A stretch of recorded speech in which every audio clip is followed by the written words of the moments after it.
So Bräugier, the name, it looks very German, right? You got the two dots on it, the umlaut, we call that. It literally, if you looked it up in a dictionary, means brew greed. But that doesn't make much sense. So German is famous for mashing words together and changing the meaning. So if you put gear at the end of a word, it kind of takes on this sense of obsession with, or like really intense. So you could be like an obsessed with brewing, which we certainly are. Um, Most of the words are negative. So the word for gluttony, the seven deadly sin, right, is like eskia or fleskier, like eat, greed, right? So it's kind of negative. But one of the words that is positive is Neugier, new greed, which means curiosity. And so the Bräugier around me with Neugier, there's a second level on top of the um, obsession with brewing. There's also this curiosity factor, which it sounds cheesy in English, breweryosity, but in German it all works, trust me. So, you know. Hey everybody, I'm Joe Bauer, your favorite food and travel writer based in Berlin, whose name is Joe and also happens to be an avid trail runner. I hope that's enough caveats to make it true.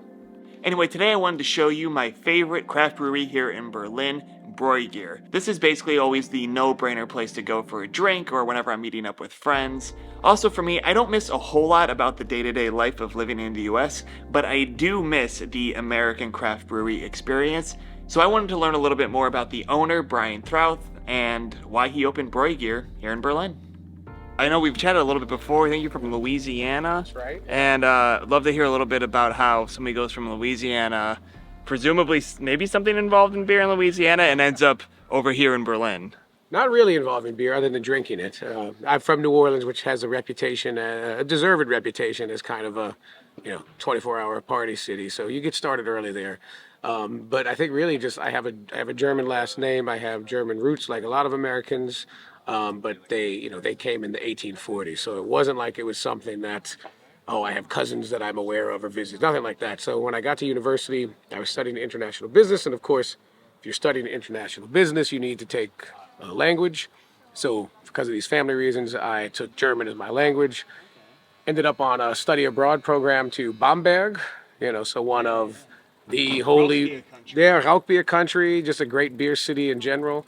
And so what I thought was going to be a one-year program, and the only time I ever come to Europe in my life, I didn't just stay, but I kept coming back. I was actually even at Lehman Brothers in London when they went bankrupt. Was it your fault? I wish. I wish I had that much power in my late 20s to be responsible for all that. Because the guys who were responsible seemed like they still made out with a lot of money. And somehow That's usually how it goes. I didn't. So met my now wife, who's also, co-owner in the business. And we were back in the States. And when she got pregnant with our oldest, we wanted to get back to Europe. Came to Berlin without much of a plan. But I saw that craft beer was starting. But I would say most of the craft beer I was drinking in Germany in kind of 2016, 2017, I don't want to say it was bad, but let's just say it didn't taste like beers back home or beers even in the UK where I lived for 5 years as well. And so it's kind of like, I think I can do this. And, also part of that was even the bigger German brands were kind of, going down in flavor, reducing the hops, reducing the bitterness. So I was kind of like, well, we can, make some authentic IPAs, authentic American or English styles, as well as making, old school lagers with some, hop character to them. When I moved here to Germany in late 2016, okay. 3 years in Dusseldorf, so Altbier country, close to Kölsch country, and then to Berlin for the last almost 4 years. When I moved here, all my American friends were like, oh, the beer must be fantastic. And no shade to the German beer. I love German beer, but it is highly regional. And like I'm in Dusseldorf, if I want to get a beer, it's going to be Altbier, or if I want to get Hefeweizen or anything else, it's going to be one of the major brands that have the ability to not export because it's domestic, but to actually ship it and produce it that way. So what were your perceptions of the German beer scene and where an American could fit in? One, I think there are a lot of misperceptions or misunderstandings in the U.S. or even abroad about German beer. You hit on one of them, it's regional, right? So I think people have in their head this monolithic idea of German culture in general, just put beer aside. Cologne and Dusseldorf, as you mentioned, great example. I lived in Cologne for a bit. So 45 minutes away, there's a huge rivalry. You only drink Kölsch in Cologne, And we've got our version of a Kolsch coming out next week. You only drink alt beer in Dusseldorf, right? But then you go down to Bavaria, and it's different. And even Franconia in northern Bavaria has its own beer tradition. You mentioned oak beer earlier from Bamberg, so first it's way more diverse and way more regional than people think. But what I think a lot of people don't realize, even Germans, right, and especially Americans though, is that Germany's gone through the same sort of industrial beer thing that we've seen in the United States. Maybe it hasn't gotten quite as bad as it has gotten in the U.S. with beers like Bud Light and Natty Light and stuff like this. But the beers that of the big German brands that you're drinking today are not the ones that your grandfather drank. If you're the grandfather, the father drank.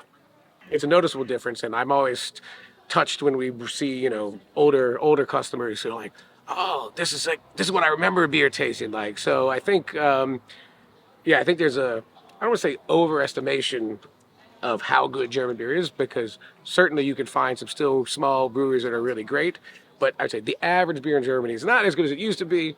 It's still better than the industrial beers in the United States. But there's certainly plenty of room for craft, even within the German styles. And I think one of the things we like to do is tell the stories of the different regions. So we've done, oat beer, which historically was popular in Nuremberg.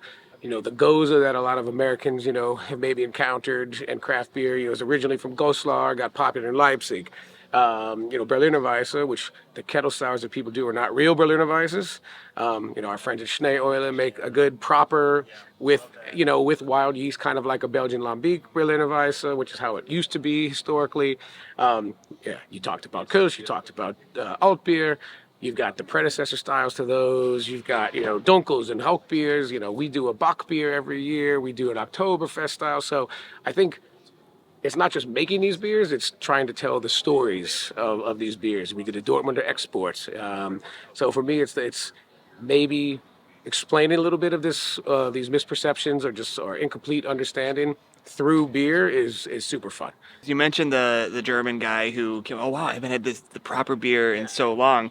How's it been getting German customers in? Because super anecdotal, but I remember being in Munich my first time, and it was after I moved to Germany, looking up, where do you want to go? We're like, oh, just see if there's a craft beer bar or something nearby. And we go, and I met an old German friend, somebody I did an internship with in Los Angeles years ago. It's our first time seeing each other, and we get a craft beer, and he's never heard of it. Never heard of the bar, never heard of any of the craft beer, only just, whatever Hefeweizen he's used to drinking. But how has it been getting German customers in here to be like, actually try some different things out, and the American stuff as well? I've been kind of pleasantly surprised. If you get people in of any age, they're usually, if you explain it to them right, they're willing to try. I think there's a lot of education's a huge part of it. There's a lot of preconceived notions. One, that, okay, American beer must suck. So I've had like a 65-year-old customer who was just telling me, you're trying to tell me that America's got the most vibrant beer scene? He's like laughing, falling out of his chair, because if you don't travel, you don't follow it. Yeah, the Budweiser, Bud Light, Coors, Miller, he wouldn't be wrong. But a lot of people, I say there's certainly some of the older Germans I've dealt with, don't realize this whole thing's even happening, right? The other misconception I'd say is, oh, this isn't the purity law. And I'm like, it's still just hops. Hops don't taste like that. I've literally been told that hops don't taste like that. So, well, American hops taste like that, And so I think, though, if you, in a welcome, opening way, just explain things and, let people try stuff, an overwhelming majority of people are open to it. I think the challenge you have is getting people to come for the first time. But once you get them in, then you've got a real chance to get people to try something. And look, we have some customers who come and just drink 10 of our pills or drink 10 Helles, but we've got others who maybe start like that. And I'm like, cool, that's why we make it. We want you to drink it, right? But while you're here, let me give you a little taste for free of a pale ale and this. And, we got a lot of customers who kind of only drink pale ale, So we've got a long way to go still in Germany. But what I really despise is, I don't know, certain craft brewers or certain people in the industry get very snobby attitude about it. Like, oh, yeah, it's impossible. Oh, they don't know anything. It's like, well, how do we expect them to know anything? And again, I'm not super old, but I'm old enough to remember in the early 90s when, it was for Sam Adams or Sharon Nevada. We started we didn't have bars with 30 taps, and if they did, it was all import taps and different stuff like that.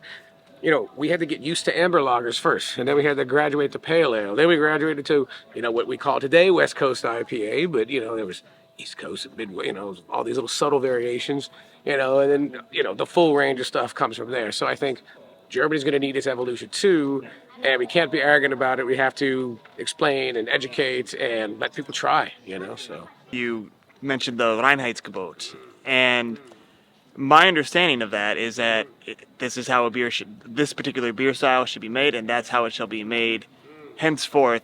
So how do you get around that for creativity? And one thing I remember, I had a beer in Dresden where they said they call it a Honigbier, and something about they calling it a beer and not Honiggetränk or something. Like, it was a beer, but they just called it something else, which it felt like this is German bureaucracy, Ausnahme to a T. So how do you deal with the Rheinheitsgebot? The long story short is the Rheinheitsgebot was 1516. I would say most people don't actually know what the text of that law was. Most people don't know the historical context of that law. It is oversimplified as a marketing tool. That is not the current law today, which I would say is much wider, though still not as wide as, I think a typical craft brewer would hope. That being said, the overwhelming majority of even craft beer styles certainly can be made within the realm of the the current law. At the end of the day, the law is mostly restrictive on lagers today. So lagers, you can only use barley malt. That's the thing. But IPAs, you're allowed to use wheat. And let's think about it. You talked about Hefeweizen earlier. That's a wheat beer. That's a Bavarian style. That's been around before the Rheinheitsgebot. So it's not like they weren't using wheat, even though the law said you can only use barley. So, well, wait a minute. What's that about? If the 1516 law said you can only use barley, but wheat beer and rye beers are Bavarian traditions going back, how does that work? And this is when this is the education you talk about. You see people's heads start to turn like, oh, shit, yeah, something's not quite right. It gets tricky, and one of the dumbest little short-sighted things of the current law is technically you can use any grain as long as it's malted grain. So if you were doing like a traditional stout with just roasted barley, not roasted barley malt, or if you wanted to use an oat flake rather than oat malt, for example, like in a hazy IPA, hyper-technically, that would not meet the definition. Now, you've already mentioned Ausnahme, Genehmigung, exceptional stuff, and that's also another route. Typical German bureaucracy. That is up to each individual state. So, of course, Bavaria interprets things pretty intensely. So it's a wild, wild west of gray area. The other thing I tell people is like, oh, this beer, purity, 1560. When was Pilsner invented?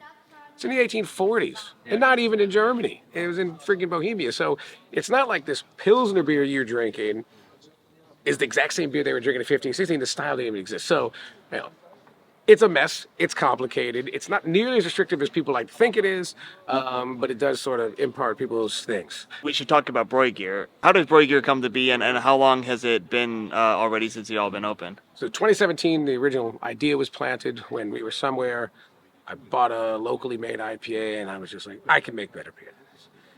And found a German brewmaster, Johannes Dunkel, who had done his apprenticeship at Bitburger, was in TU Berlin, Technical University Berlin, finishing his brewmastering degree. And we started working on the first recipes and looking for sites. So it all seed planted 2017. 2018, we had our first beers on the market that we were contract brewing, selling to bars and doing festivals. 2019, the brew pub, where we are today, opened up. So it's a little over 4 years at this point. First year always takes time, especially in this quiet side street, but we did build up enough customers in that first year that when Corona hit in 2020, we survived. 21, end of 21, so starting to come out of Corona, not 100%. We opened our second location in Ostkreuz, much bigger, has a kitchen. Here we are at 2023. We've got the two places. We're starting to get back on track on export and things of that nature. So it's 6 years from the inception, 5 years from technically on the market. I would say 4 years since we really started getting going, obviously with a little bit of Corona mixed in. So it's been a journey,